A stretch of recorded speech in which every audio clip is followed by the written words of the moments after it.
네, 제가 목사 안수를 받고 처음으로 이제 수요 예배 설교를 하게 되는 것 같습니다. 말씀을 이제 준비하면서 말씀을 이제 성도님들과 함께 나눌 생각을 하니까 기대가 되면서도 또 한편으로는 아직 이 자리에 서는 것이 굉장히 긴장이 많이 되는 것 같습니다. 그래도 최선을 다해서 주님의 말씀을 담대히 전하도록 하겠습니다. 오늘 야고보서에 대해서 이제 말씀을 전하려고 하는데요. 이 야고보서의 말씀은 지금 이 시대 가운데 가장 필요한 말씀이 아닐까 생각을 합니다. 먼저 야고보서를 기록한 야고보에 대해서 먼저 말씀을 드리려고 합니다. 제가 질문을 한번 해보려고 하는데요. 제가 맡은 이제 중고등부에서는 저는 질문을 좀 많이 하는 편입니다. 중고등부 학생들이 질문을 해도 대답은 하지는 않습니다. 알고 있어도 대답을 잘 하지는 않더라고요. 그래도 제가 이렇게 굳이 계속 질문을 하는 경우는 질문을 하면 그래도 조금이라도 집중을 하기 때문에 제가 질문을 많이 하게 되는 것 같습니다. 그렇다고 제가 지금 여기 계신 장로님들 아니면 권사님들, 집사님들에게 직접적으로 질문을 하지는 않겠습니다. 그냥 마음속으로 그냥 생각해 보시면 될 것 같습니다. 첫 번째 질문입니다. 오늘 야고보서를 기록한 야고보는 누구일까요? 누구일 것 같습니까? 오늘 야고보서 많이 읽으셨죠? 이 야고보 누구일까요? 아마 대부분의 성도님들 아니면 저도 1년, 2년 전까지는 이 야고보를 예수님의 제자 야고보로 알고 있었습니다. 하지만 이 야고보서를 기록한 이 야고보는 예수님의 제자 야고보가 아니라 예수님의 형제 야고보입니다. 예수님의 형제 야고보라면 이제 어린 시절을 같이 예수님과 함께 보냈기 때문에 예수님이 구세주라는 사실을 받아들이기는 힘들었을 것입니다.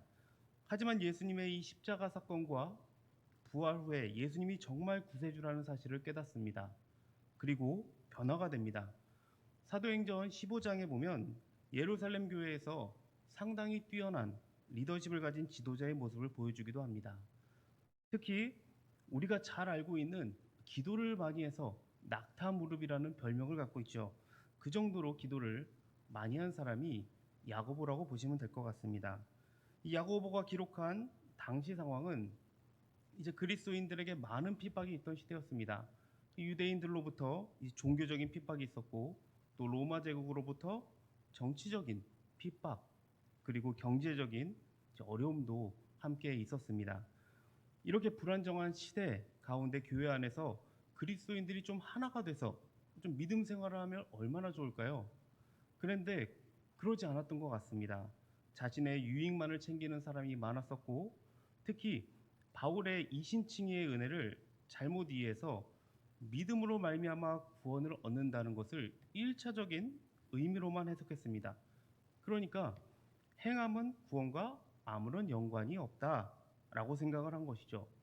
어떻게 보면 지금의 구원파와 비슷한 부분이 있다고도 볼 수 있을 것 같습니다.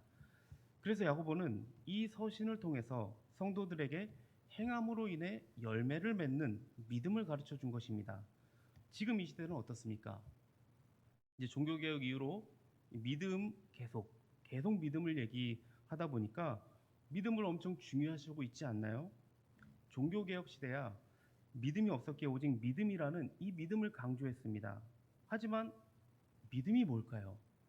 두 번째 질문입니다. 성도님들이 생각하시는 이 믿음이란 무엇입니까? 저는 믿음을 얘기할 때 늘 동전에 비유를 합니다. 믿음은 양면의 동전과도 같다. 우리가 동전을 말할 때 앞면 따로, 뒷면 따로 이렇게 말하지는 않습니다. 마찬가지로 믿음이 앞면이라면 이 뒷면은 행함이라는 것입니다. 우리가 믿음을 말할 때는 이 믿음 따로 행함 따로가 아니라 당연히 행함은 같이 있는 것입니다. 이것을 꼭 기억하셨으면 좋겠습니다. 이것을 기억하면서 오늘 본문을 함께 살펴보도록 하겠습니다. 1절에 보면 야고보는 이렇게 자신을 소개합니다. 한번 같이 읽어볼까요? 시작. 하나님과 주 예수 그리스도의 종 야고보는 흩어져 있는 12지파에게 문안하노라. 자, 여기서 우리가 살펴보고자 하는 것은 주 예수 그리스도의 종 야고보, 이 야고보의 이 고백 속에 모든 것이 들어 있습니다. 왜 그러냐면 주는 뭘 의미하죠? 나의 주인, 그리고 예수, 인간 예수, 그 뒤에 붙은 것이 중요한데 그리스도, 무슨 뜻인가요? 메시아라고도 하고 우리를 죄에서 구원할 자. 그러니까 이것을 종합적으로 말씀을 드리면 이런 겁니다. 예수님은 죄인된 나를 구원하는 자이고 나의 주인이시기 때문에 나는 예수님의 종입니다 라고 표현을 한 것입니다. 우리는 어떻습니까? 주 예수 그리스도의 종 누구 정말 예수님이 나의 주인이 되십니까? 정말 예수님이 우리의 구원자가 되십니까? 여기 계신 성도님들 다 예수 그리스도가 아마 나의 주인이고 구원자가 되시겠지만 그래도 이 시간 우리가 다 같이 한번 외쳐보면 좋을 것 같습니다.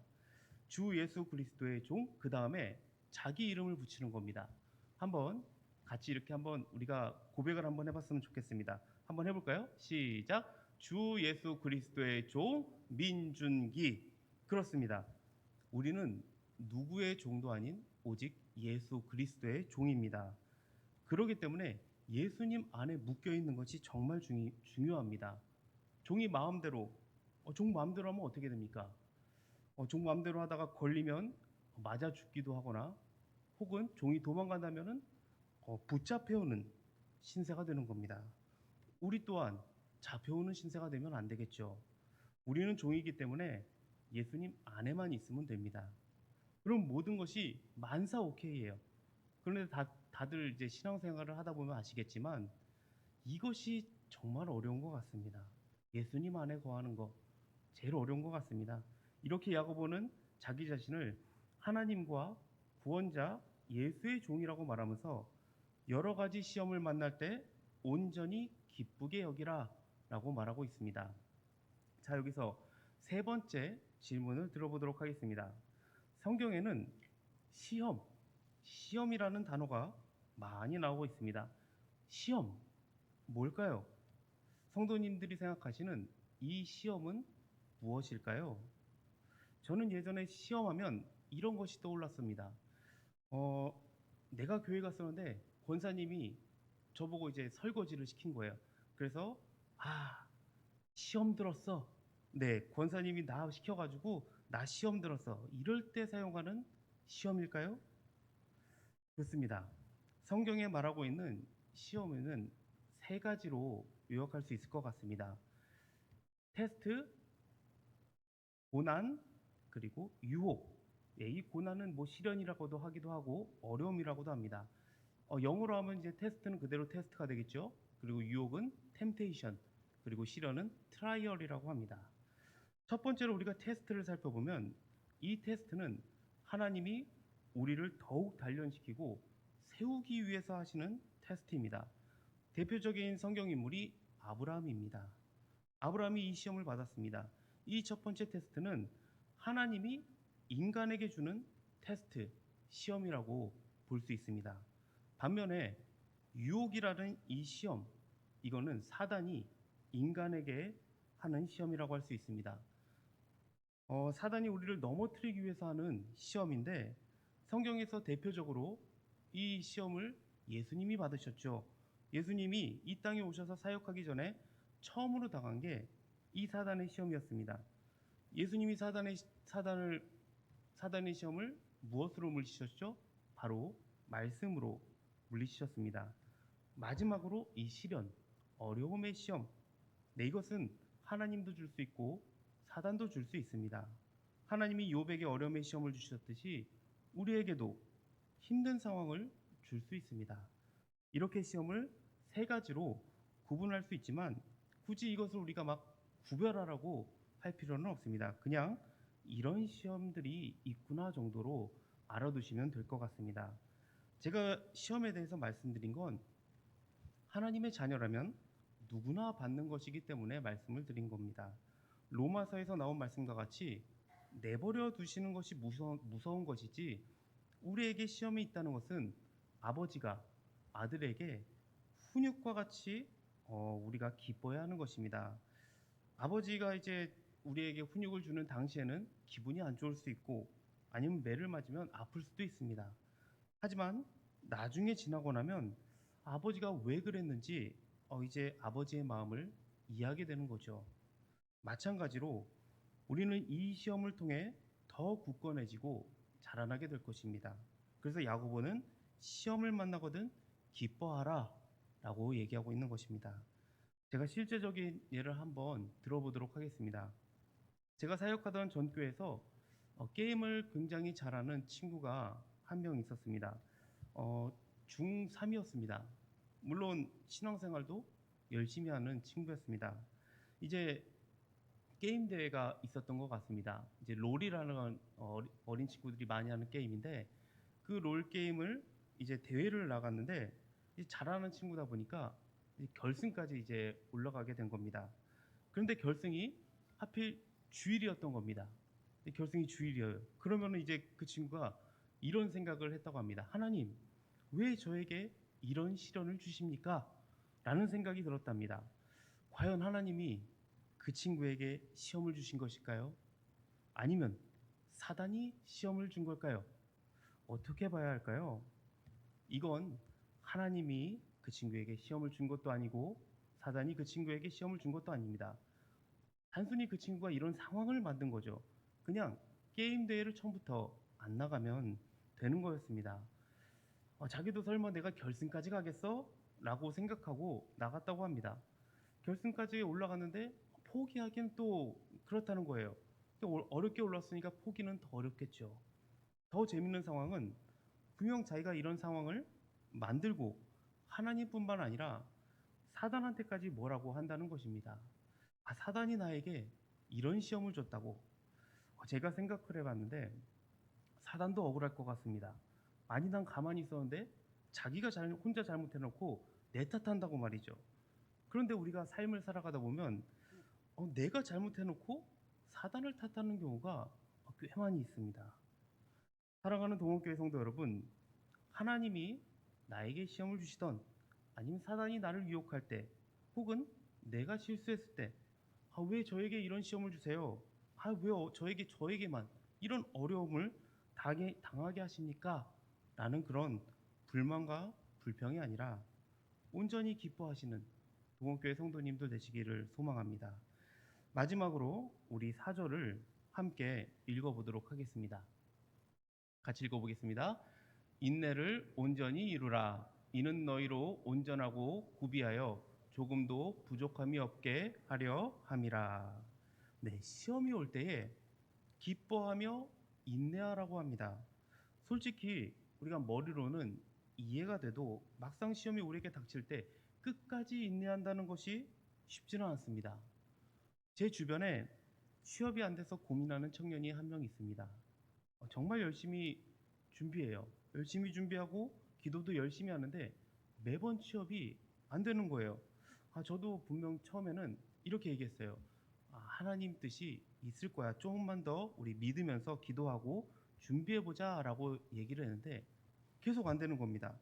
제가 보기에도 충분히 취업이 가능한 청년인데 계속 못 들어가고 있으니까 저도 이제 점점 뭐라고 말해야 될지 이제 망설여지더라고요. 과연 이것이 하나님이 그 친구에게 시험을 준 것인지는 모르지만 제가 그 친구를 옆에서 봤을 때에는 취업을 준비하면서 그 기다리던 그 시간 동안 하나님과 더 가까워지는 모습을 저는 보게 됐습니다. 물론 그 친구에게 이 사실을 얘기를 해줘도 그렇게 위로가 되지는 않았던 것 같아요. 하나님과는 더 가까워졌지만 당장 지금 내가 처한 이 현실적인 어려움에 부딪혔기 때문입니다. 아까도 말했듯이 이것이 하나님이 주시는 시험인지는 저는 알지 못합니다. 하지만 우리가 최선을 다해도 내 힘으로 되지 않는 어려움에 처했을 때 어떻게 해야 되는가? 하나님을 놓지 말고 포기하지 말고 인내하라는 겁니다. 이러한 시험들을 인내하면서 결국에는 흠잡을 데 없이 완전하고 원만한 사람이 될 거라고 이 4절에서 말씀하고 있습니다. 제가 더 한 번 더 마지막으로 예를 들어서 설명을 해 보도록 하겠습니다. 아마 여기 계신 분들 중에 운동을 다 해 보셨을 겁니다. 그런데 일반적으로 이제 우리가 건강해지기 위해서는 그런 운동이 아니라 올림픽에서 금메달을 따기 위해서 어디 준비하는 그런 운동이라고 한번 예를 들어 보도록 하겠습니다. 그 운동하는 이제 금메달을 따는 사람이 저라고 예를 한번 들어볼게요. 올림픽에 나가려면 우선 태릉 성주촌에 우리가 이제 들어갑니다. 거기 가면 이제 메달을 따기 위해서 짜여진 프로그램들이 다 있습니다. 그러면서 이제 매일매일 엄청난 양의 이제 운동을 하게 될 겁니다. 각자의 이제 코치들도 있고 코치들도 대회에서 좋은 성적을 거두기 위해서 최선을 다해서 열심히 가르칠 거예요. 근데 이제 제가 이제 선수촌에 들어갔다고 치면 이 훈련이 힘들다고, 너무 힘들다고 이 훈련을 때려치고 도망갈까요? 아마 너무 힘들어도 어떻게든 버틸 겁니다.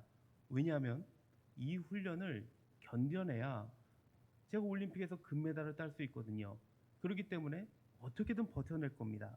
마찬가지로 우리도 정말 힘들고 어렵고 포기하고 싶지만 이 시험들을 버텨낸다면 결국은 승리할 수 있다는 것을 알기 때문에 우리는 시험이 오거든 기쁨으로 임하고 인내해야 한다는 것입니다. 사랑하는 동원교회 성도님들, 기쁨으로 임하시겠습니까? 다시 한번 묻겠습니다. 나에게 시험이 올 때 기뻐하며 인내하시겠습니까? 아멘. 제가 처음에 말씀드린 이 믿음은 행함과 같이 가는 것입니다. 하나님의 말씀을 듣고 우리가 할 일은 말씀을 따라 살아가야 한다는 겁니다. 아까도 말했듯이 사단을 이길 수 있는 힘은 바로 말씀뿐입니다.